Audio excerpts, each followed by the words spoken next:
Saint Francis of Assisi himself, and maybe you wrote about it actually, but I've heard several theorize that he probably had He PTSD. he has to So have.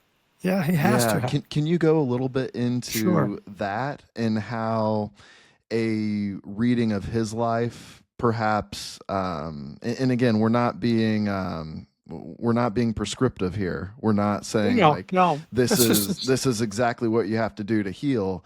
However, I right. wonder if there are some things from his life, going back to his own PTSD, that we Sure. can glean to take with us on our own journeys toward healing.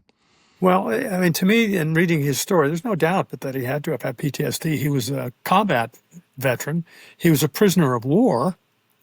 Um, and it's clear in terms of what we pieced together that when he came back, when he was released from his prisoner of war status, and he came back to his village, he was not the same person.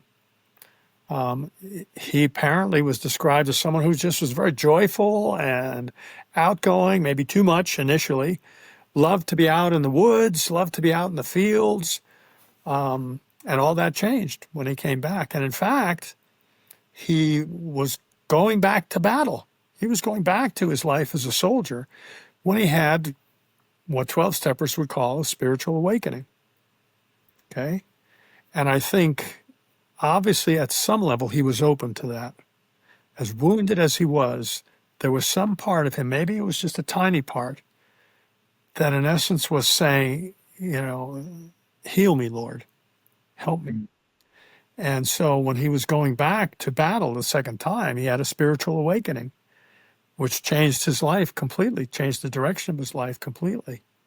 And I think, I mean, that's one lesson to take from his story is that even in the midst of anger, in the midst of the storm, in the midst of darkness, if there's a part of us that can at least be open to a spiritual awakening, it can make a tremendous difference.